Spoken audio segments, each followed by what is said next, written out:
Yeah, we can. Perfect. So today, some of you may or may not know who I am, but I'm basically going to chat to you a little bit about our periods, puberty, and how that affects our performance as a swimmer, but also how it affects us as a girl in sport in general. So first of all, who am I? I'm 28 years old, so I've been around a long time. Can everyone just check they're on mute, because I'm getting a bit of feedback. Sorry. I can't mute everyone either because I'm not the host. I think that's better.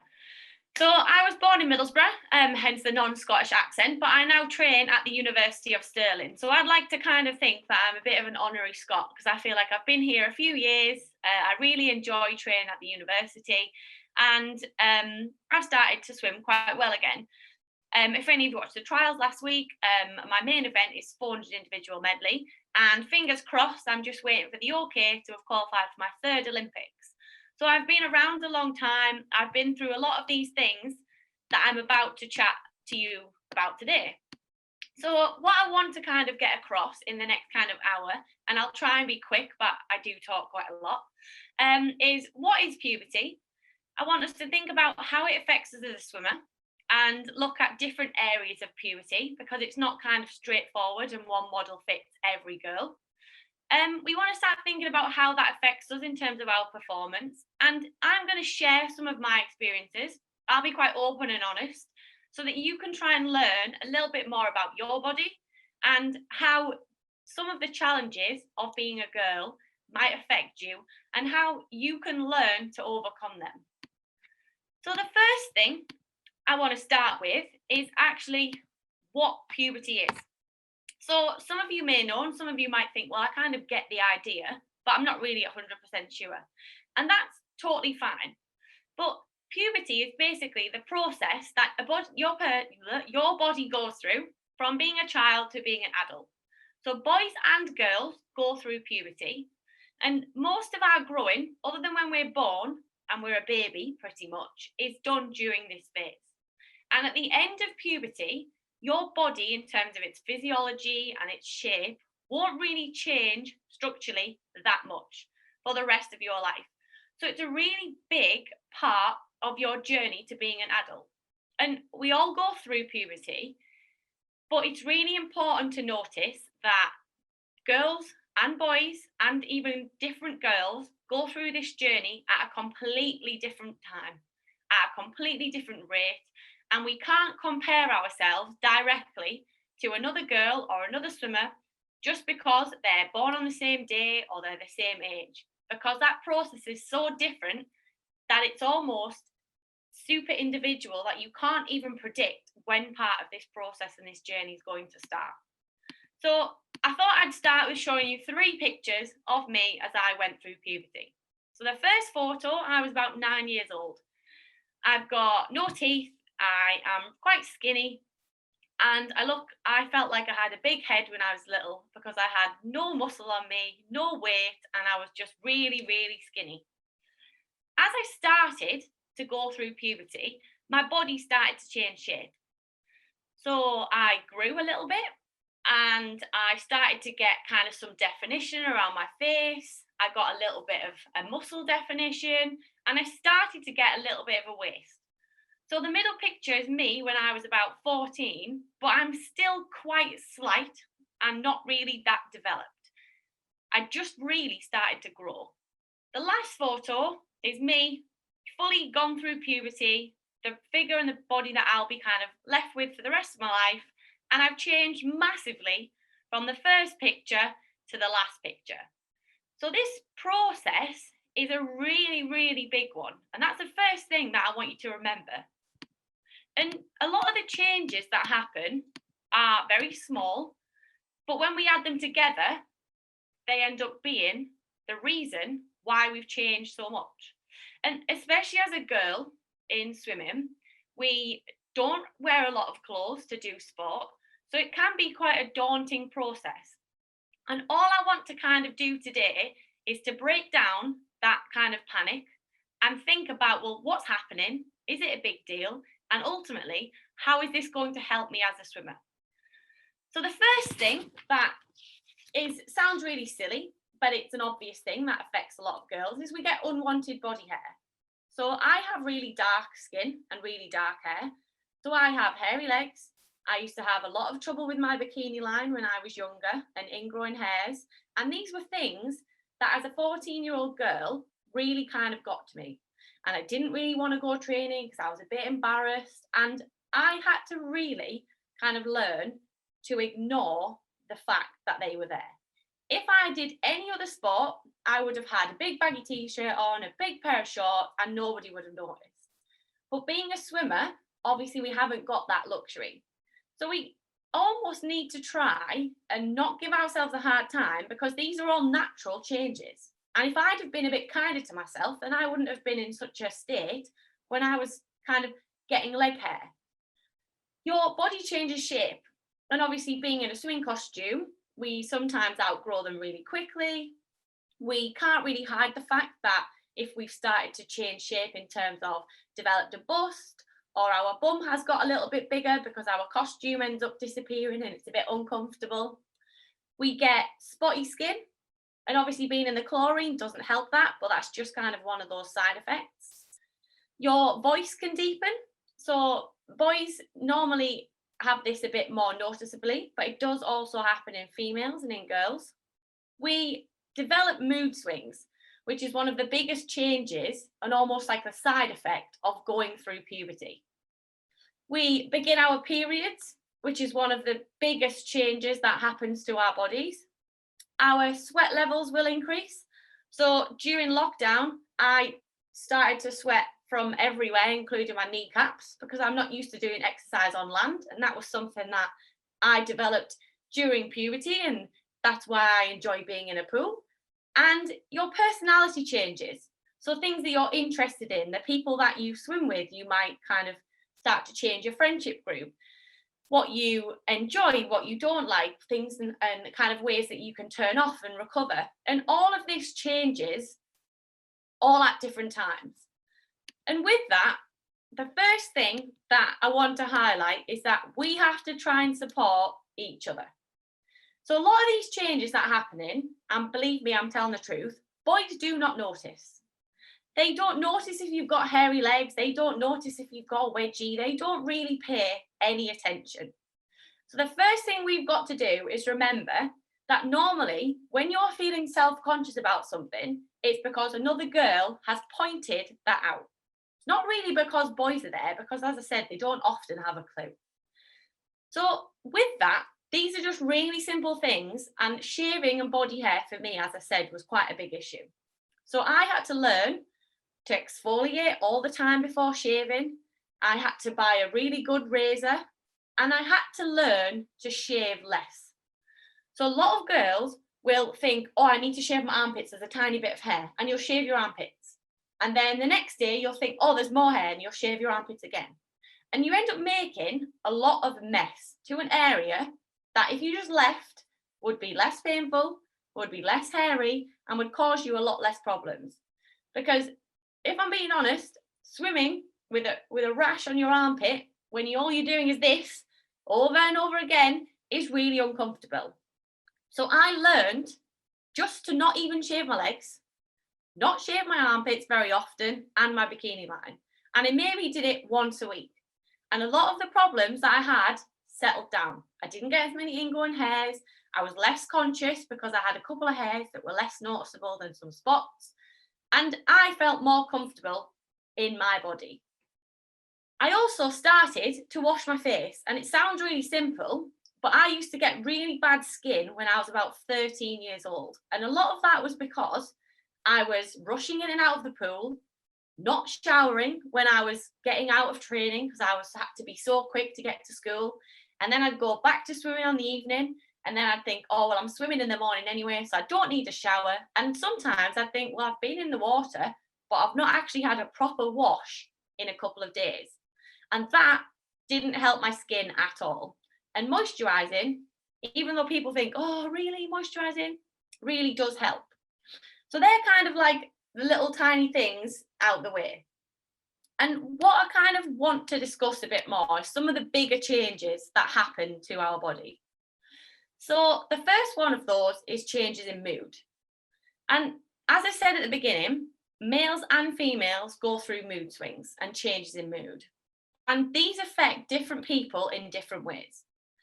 I was the grumpiest, moodiest, sassiest 17-year-old on the planet.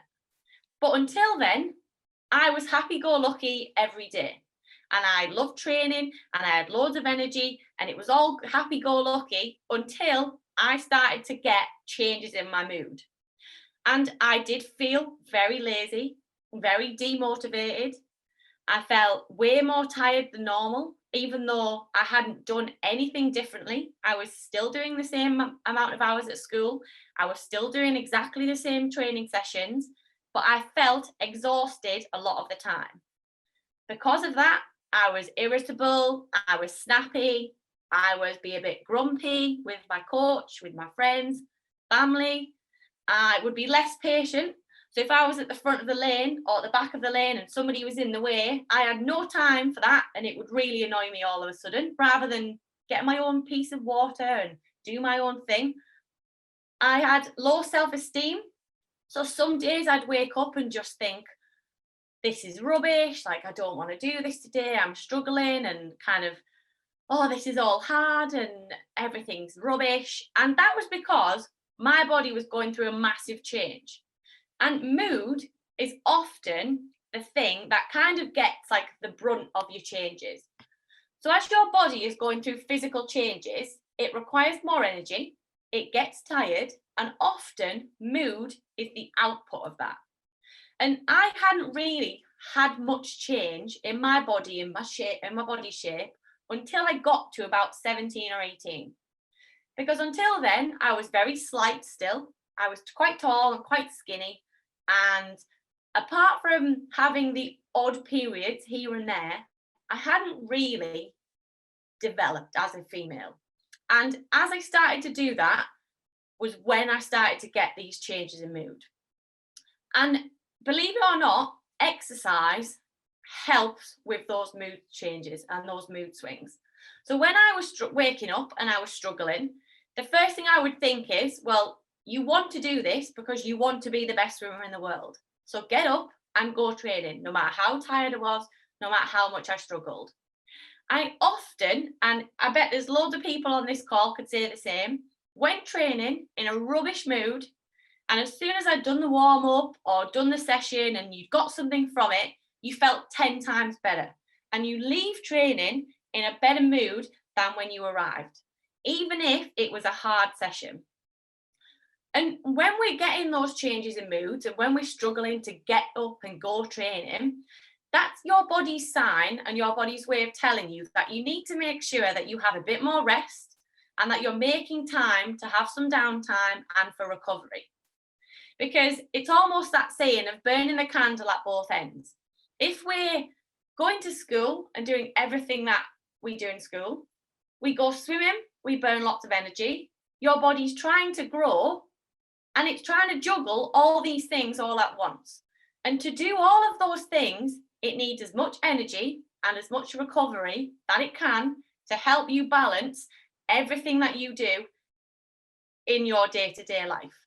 And as an athlete and a swimmer in particular, we require a lot more energy than a girl who is maybe the same school year as you, who doesn't do a lot of exercise.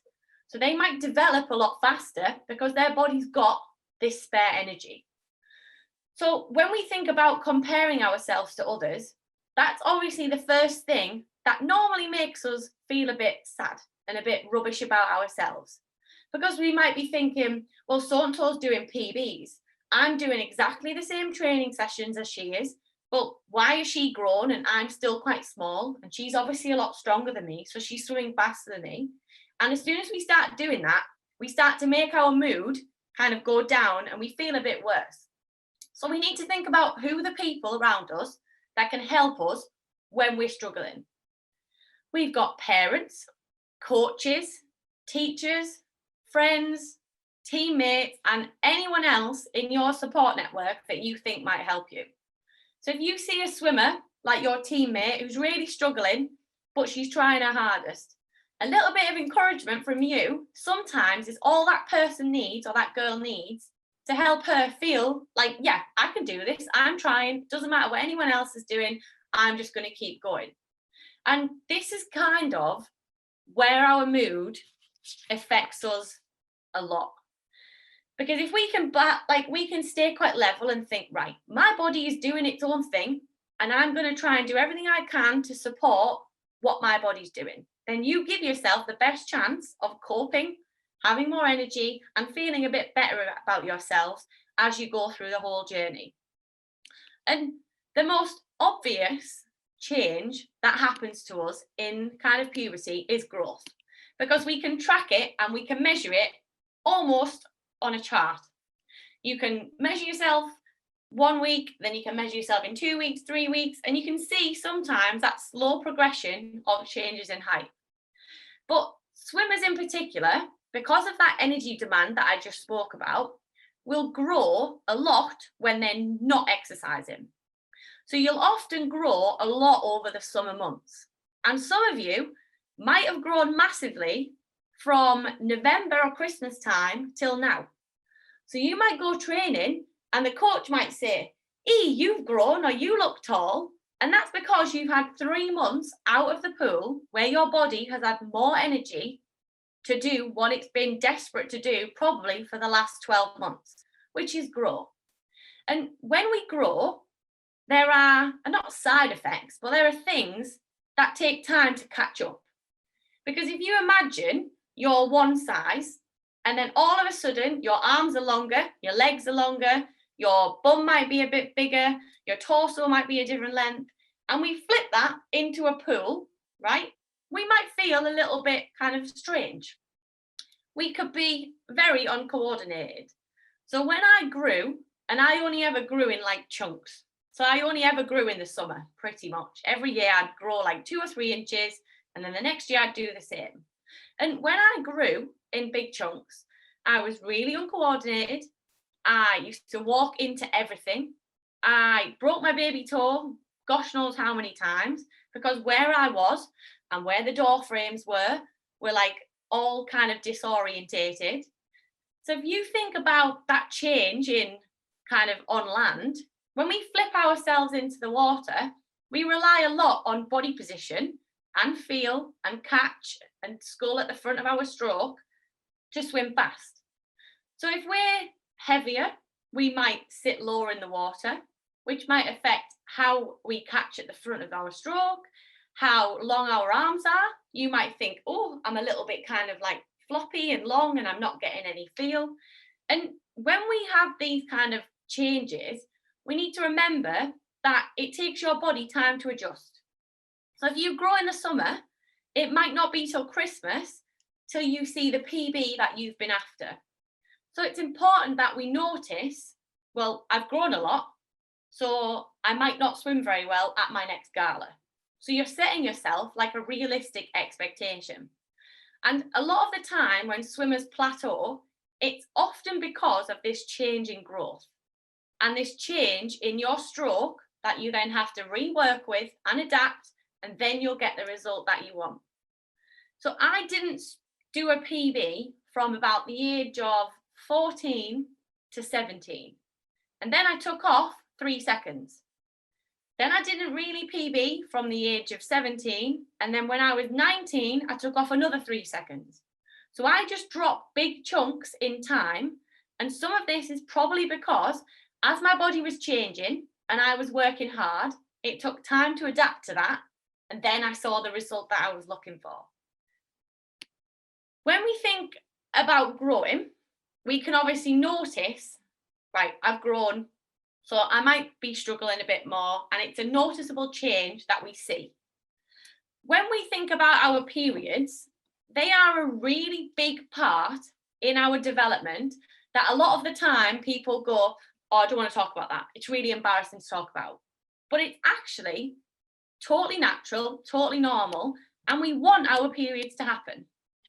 So a period is the bleeding phase of a menstrual cycle. And I'll discuss what a menstrual cycle is in a sec for some of you that might not be that sure. And a period occurs when your body is mature enough to have a baby. And this start, is different for every girl. So we will start our periods at different times. We often start at the age of 10 or 11 in the general population. But a lot of girls, and in particular swimmers, that might do a lot of sessions a week. So by the time I was 11, I was doing 1 morning session a week and 6 evening sessions across the week. By the time I was 13, I was doing almost 10 sessions. So my body didn't really have enough energy to start its periods until I was about 13 and a half, right? And when your periods start, usually they occur, so a bleed occurs every 28 days. And we bleed for about 4 to 5 days, and we lose approximately 4 to 12 teaspoons of blood. And I say that because if you measure that out, right, over 4 or 5 days, if you were to put that in a cup, it's not a lot of fluid or liquid. But there's often times as a girl when you might wake up on a morning and think, I've bled through my sanitary pad, I've bled on my pajamas, in the bed sheet, there's no way I can go training today. But in reality, it's a lot less blood than we think. It just seems to go a long way, right? And when we start our periods, we should be happy that they've started because we want them to happen. There are lots of changes physiologically that happen to your body when you start your periods. And things like bone density and general health and well-being for the rest of our life is kind of exacerbated and starts earlier, the earlier we start our periods. So we get a better development long-term, the earlier we can start our periods. Because we have them for around 40 years. So our periods actually have a lifespan. So we want them to start as early as we can so we can maximize the lifespan while we're going through that kind of age 9 to age 19 journey. Because as we're developing and growing and our periods have kicked in, they help with everything else in terms of growth, in terms of our body shape, our strength and power, which ultimately, as a swimmer, we get bigger, we get stronger, we get more powerful. In theory, we should be able to swim faster. So starting our periods is a really positive thing. And although it might be a bit of a pain in the bum, they happen for a reason. So this is the basic science behind our menstrual cycle. And don't worry if you're looking at this and think, what on earth is that?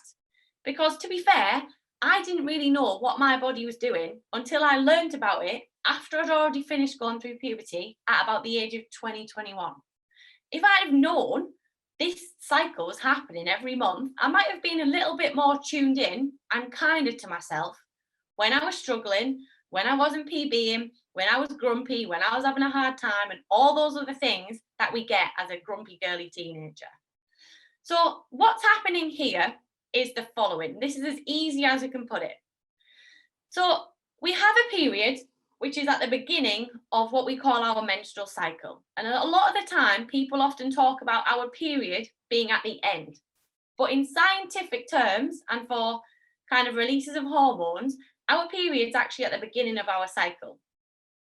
So what happens throughout this whole phase is we have a period and we get a spike in estrogen after our period is finished. And this spike goes up and peaks at about 12 days after the very first day of our bleed, right? So if we imagine starting your period is day 1, we get this spike in estrogen, which releases an egg. So this spike tells our ovaries to release an egg. Then this egg travels through a thin fallopian tube, right, to your uterus. When it's in the uterus, round about day 14 to day 17, 18, while it's in here, your body is protecting this egg. So your uterus lining thickens to protect this egg because it's not sure whether it's being fertilized and whether there's a potential baby. So it's doing everything it can to protect it. And I like to think it creates a bouncy castle of blood so that it's doing everything it can to look after it. Our body, while it's doing this, is going through a bit of a decision-making process because it's trying to work out whether it's pregnant and whether this egg is of use or whether it can kind of be gone and get rid of. So when we get to about the end of week 3, your body goes, right, there's no real need to be keeping hold of this egg. So we're going to get rid of the bouncy castle of blood that we've created with the egg, and then we're going to bring it away from our lining and we're going to lose it. And that's the blood that we lose from day 1 to day 7. And that cycle happens over and over again, just on a loop. So we have a period, we get a spike in estrogen that releases an egg. Our body then goes, we need to protect this egg. Am I pregnant? Am I not? And then it realizes after about 3 weeks in, on day 21, it goes, oh, we're not pregnant. We need to get rid of this because there's no need for it and it's just going to waste our energy. So we lose this blood and we go back to the beginning and we have a period. So as this happens over and over again, we have different hormones that trigger these processes. So as I said, we have estrogen that triggers a hormone in our ovaries to release an egg. We then have another hormone in our brain, which tells our ovaries to protect this egg while it works out what's happening. And as these hormones that trigger from our brain, they travel in our blood. They travel along our bloodstream. And this is often what a lot of people don't realise, but that's why our periods cause us so much bother, and boys don't have the same kind of mood swings and energy fluctuations that we do. Because we've got a set of hormones that is sending signals to our ovaries and our womb to tell that what to do. And as they travel in our blood, they can sometimes cause us a little bit of a bother. So if we think about the different phases of that 4-week cycle, right, over those 28 days, we have different things that happen. So as we are in week 1, right, when we looked at the graph, our hormones were nice and flat because your body knows what's happening. It knows I'm having a period, that's all I have to worry about. So during that week, even if we've got tummy ache and period pains, as they call it, we can still train quite hard and we should get really good responses from those gym sessions that we're doing, from those hard power race pace kind of training sessions. Because although we might feel a bit groggy in terms of our physiology, so what's happening in our bodies, we're actually in quite a good place to do something really good. Week 2, as we're getting that really big spike in estrogen, we should feel pretty happy, pretty kind of full of energy. And when we think about that in terms of training, we should be quite quick. So sometimes you might do a speed set and you might think, oh my gosh, I'm absolutely flying. Well, it could be that all of a sudden you've done this speed set when you're getting that big spike in estrogen. So you feel good, you're swimming fast and you're full of energy. Week 3 is when our body is starting to go through that decision-making process. So as our estrogen drops, and our other hormone, which is called the protensing hormone, is going through that decision-making process. So we might feel a little bit kind of irritable, and then you might think, why am I in such a mood? Like, I don't really know why, I can't put my finger on it. And that's because those hormone signals traveling through our blood, affecting everything else to make this decision. That doesn't mean that we can't train well, and we can't train hard. But you might get 10 400s and you might think, I could do 20 of these and I could go all day long, ticking over at a nice strong pace. But if you ask me to do a 50 race pace, I'm going to be miles off the time. When we transition into that week 4, this is often when sometimes everything goes to pot. So you might think, I'm trying really hard, but I'm not going anywhere. All I've done is sleep and I feel absolutely knackered. I'm eating all the right foods, but I'm so hungry. I'm still hungry. I'm craving a lot of sugar. And you might feel like a little bit exhausted. And that's because what happens is that damage is then occurring inside our womb, inside our uterus. So as a damaging process, obviously it's not a negative one, but it's happening inside our bodies so that we can then lose that blood in week 1 in our period. So it's no surprise sometimes that we might just be trying really hard, getting loads of rest, and we just feel rubbish. And this is sometimes where, as a girl, we need to start thinking a bit more about what's happening. Because if we understand, right, I'm due on my period next week, so why am I beating myself up? I'm trying really hard. Today I'm going to ignore the scoreboard and I'm just going to focus on what I can focus on. We then begin to realise that periods are not a bad thing. We just have to be a bit more kind to ourselves and understand what's happening. So the bleed is obviously the period, which is the annoying part. It is an inconvenience. Nobody wants it to happen, but it does. It's the side effect of that menstrual cycle happening in our bodies. We can sometimes be more self-aware, a bit more worried and cautious because we're having a bleed, which is totally natural. You might feel a little bit rubbish. And what happens is we often get these things called premenstrual symptoms. And these usually start, for a lot of girls, 1 or 2 days before their period's due to start. But normally, after day 1, those symptoms kind of go away. Because it's that process of almost that reminder for you to then think, I'm about to start my period. So it becomes a bit more about what we're aware of and how we can kind of listen to our bodies. When we get those symptoms, they can be anything from bloating, tummy aches, like getting really sweaty, you might have backache, and in some kind of extreme cases, I know girls who have had horrendous migraines, have had kind of like actual nausea, so they've been sick, and that happens to them every month, which is very, very rare. But if we're aware why they're happening, we can then control those symptoms. So things that can help with being self-aware, being worried, being that inconvenience, is no matter how old you are or what time of the month it is, always carry tampons and sanitary products in your swimming bag. Because as our body is getting used to that 4-week process, we can sometimes have that process happens really quickly. And you might bleed and then have a little 2-week cycle and then might have another bleed because your body isn't regulating what's happening just yet. Sometimes you might have a period and then your cycle might be longer and it might last 6 weeks and then you might have another period. And it's very common for the first 2 to 3 years after you've had your first period for them to be a little bit irregular. So I had one period when I was 13. I had another one about 5 months later after kind of Christmas time when I had another rest because my body only ever gave me a period or grew when I had a little bit of rest and recovery. So when I had 5 days at Christmas, my body went, oh, I've now got a bit of energy, I'll have another period.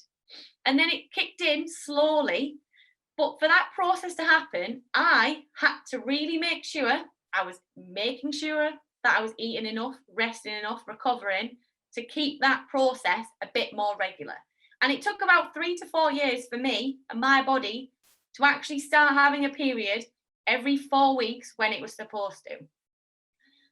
I always carry, and I still do, a dark towel and a pair of shorts when you're due on your period.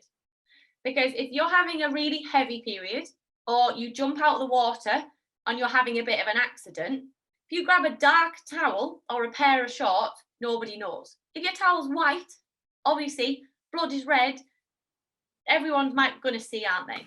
But I carry a dark towel just to kind of avoid that happening. When we get those premenstrual symptoms and we get those tummy aches or whatever it might be, we need to think about how we can manage them. So I always have a hot water bottle on hand. And I've even travelled to a competition or to training with a hot water bottle stuffed in the front of my trousers to help me with my tummy aches. And then I get to training and I'll leave the hot water bottle on the side. And quite often, this has happened to me recently, coach has been like, oh, is your back a bit sore again? I'm like, no, I'm having a period and it's just killing me.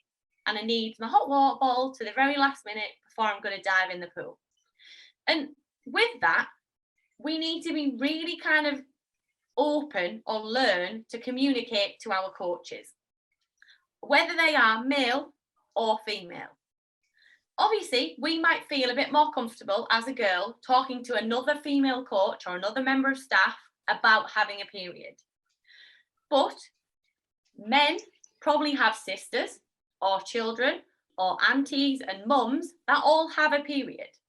So it's not a totally abnormal thing for them to hear about. And we should be confident and comfortable enough to talk to anyone about what's happening. And the classic example, oh, can everyone check they're on mute? The classic example for me that happens is if you had a cold or a cough, you would go training and say, I'm not feeling very well. I've got a bit of a cough, but I wanted to come training anyway. And then the coach might turn around and say, that's fine. You can swim at the back, take out all the intensity and focus on your technique. So why, if we've got a really bad tummy ache and we're sweating and we're feeling horrible, shouldn't we be able to go to the coach and say, I'm having a really bad period, but I wanted to come training. Is there anything I can do? And the same piece of advice would be given. Go to the back of the lane, do what you can, work on your technique. So we need to be comfortable about a process that's totally natural, totally normal, and happens to every single girl. And when we think about this happening, and we think about those delays in cycles and everything else that goes around having a period, there are lots of different things that can affect us. So stress. So if we've got a lot of exams coming up, you might have a period that's more uncomfortable or heavier than normal, because our kind of hormonal sort of cycle is very sensitive. So diet can affect that. If you've all of a sudden been eating junk food, not recovering after training with the right foods, sometimes you could miss a period or it could be delayed. And a lot of this happens within that first window because they're very sensitive in that 3-year window. So even changes to routine. So if you're now getting up and you're doing morning training and you've got less hours sleep, you've got more activity, our periods might go, oh, I was just getting used to that routine and having this amount of energy. And now you've thrown something else in the mix. So I need a couple of weeks to sort that out. So they are very, very sensitive. And what I want you to remember is, while this might seem like a really daunting thing, is that they're not if we just are aware and we can manage our periods. So keeping a training log sometimes is really useful. So you can think, right, my kind of symptoms are happening at the same time before I start my period. You might track when you have your periods on a calendar. So my mum, when I was younger, was really obsessed with making sure that I had my periods and that they were kicking in, because I was 15 and they were still a bit of a mess. So she put them on a calendar. She would make notes. So she would be like, right, 4 weeks, you've had a period for 4 weeks. Then all of a sudden you had one after 2 weeks. And then you had another one. And then I would say, well, I've actually got a bit of a tummy ache. And I started to track what was happening, when it was happening, how it was affecting my training, and whether there was things like sleep that was being affected, anything to do with my mood that was different. So we could help paint a picture of, right, when you have a period, you're going to struggle for 2 days, but then you're fine. So I knew every time I started my period that I would just take the day easy and then I would be fine and it would be no problem. And what the biggest message is that I want to give to you is that there is absolutely no evidence anywhere to support that you can't perform your very best on any week of your period. We just have to think about how we can manage it correctly. So if you think, oh, I'm on my period and I've got a really bad tummy ache, that's it, there's no way I can race. Well, in theory, there's no evidence to support that. So we should be able to go training. We should be able to race just as well if we're managing everything we can around that period and that menstrual cycle. So we are almost finished, and I'm aware there's been a lot of information and a lot of me talking, but training is exactly the same as racing. And a lot of the time, I will hear parents in particular say, I've pulled so-and-so out of the gala because she's on her period. And for me, I go, well, why on earth have you done that?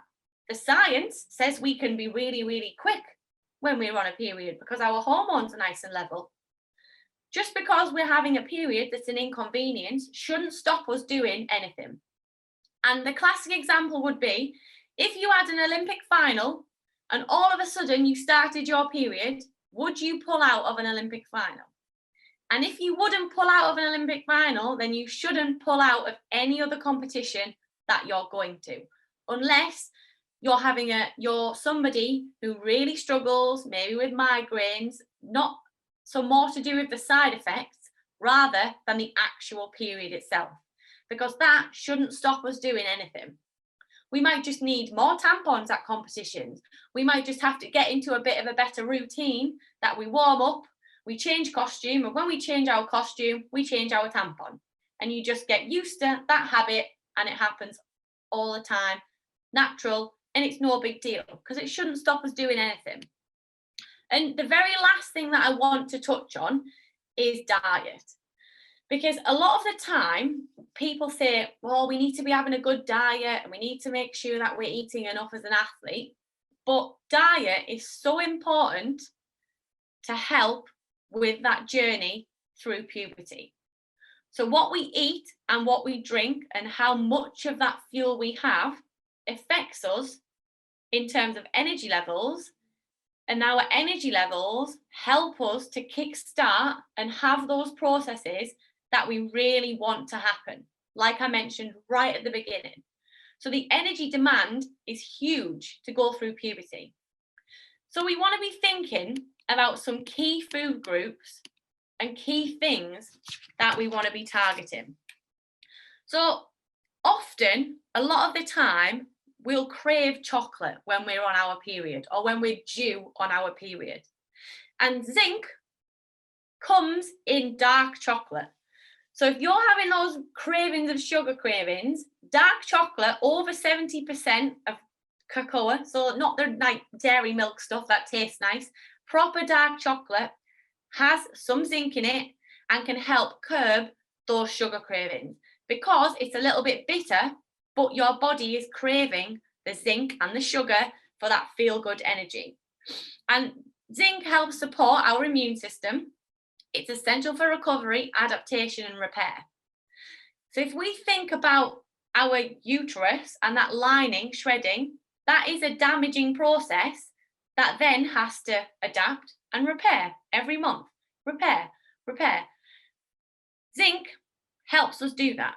Protein is exactly the same. So not only do we want to get bigger, we want to get stronger.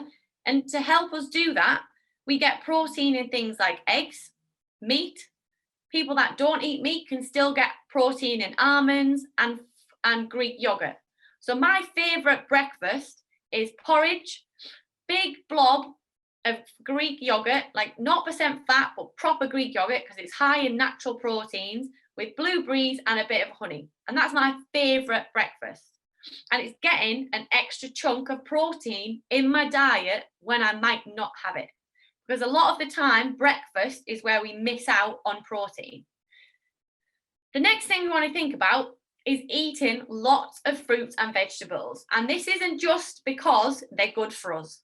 They're good for us because they help us maintain our health, support our metabolism. But for girls and females, they help us to regulate our menstrual flow, right? And I like to explain this because we think that saying, happy mind, happy body.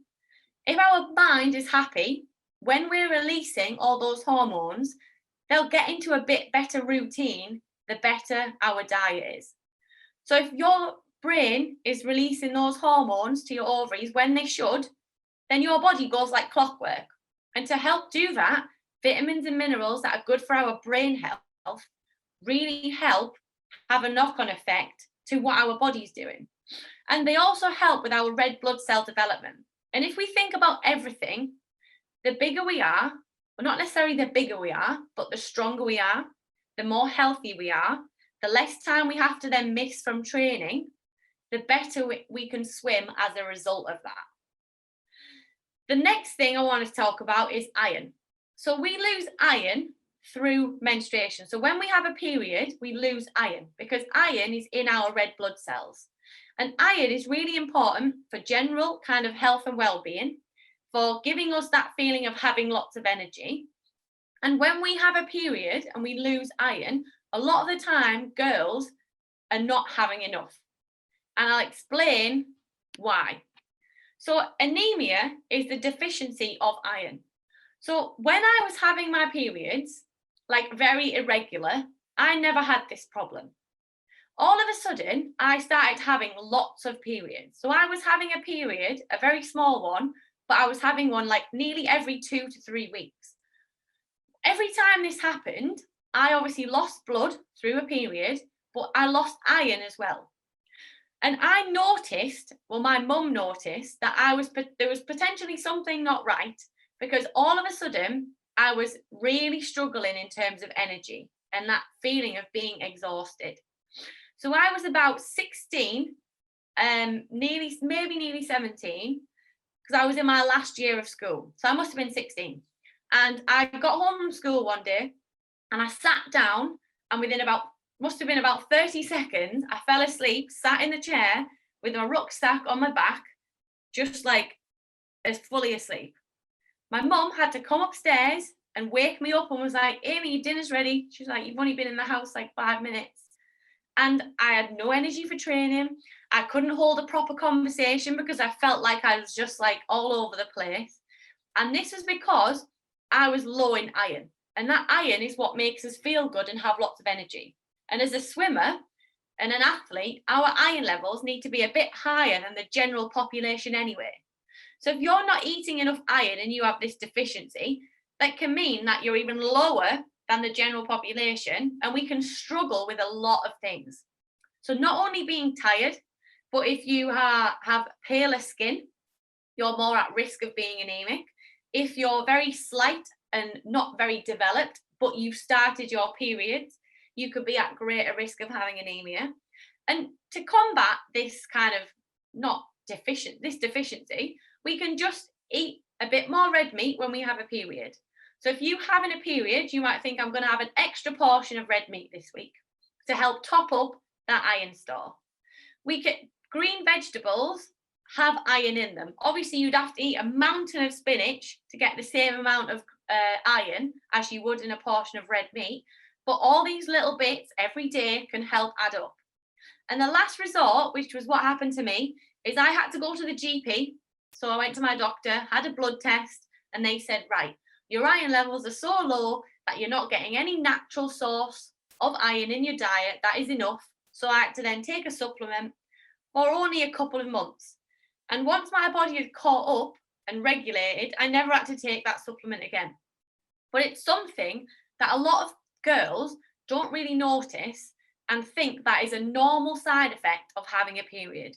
So if you're physically exhausted to the point where you're doing everything else right, but you've still not got enough energy, sometimes this might be just a simple trip to the GP, have a blood test, and they can tell you yes or no.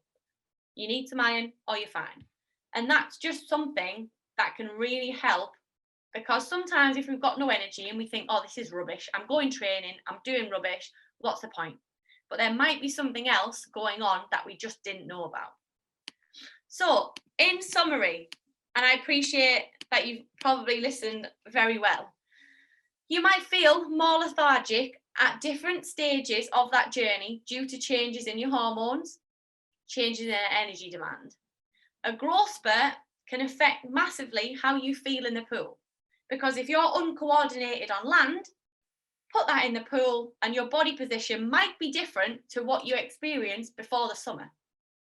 Mood and willingness to train might be low. You might feel demotivated, but almost if you've got that goal in mind, pushing through that little blip will be beneficial, because you will at some point be struggling for energy and that kind of motivation. Periods can cause discomfort. Be prepared, work out what works for you, because it's different for every girl. How you can manage your periods to the best of your ability so they don't affect you in any way at all. So you can climb Kilimanjaro if you wanted to. And diet can affect how we feel. So trying to eat the right foods and give our body the best chance of having enough energy is really important. And the last thing is puberty may result in slower times in training and in racing, but if you're doing everything you can, you're still working hard in the pool, you're committing to your goals, being patient is sometimes all you need to get that result. So don't give up, don't quit swimming just because you're not seeing the result that you wanted, like in the short term, because sometimes these things take a little bit longer to prove on the scoreboard what you've been doing in the pool. So thank you very much. And as I said, thank you for listening.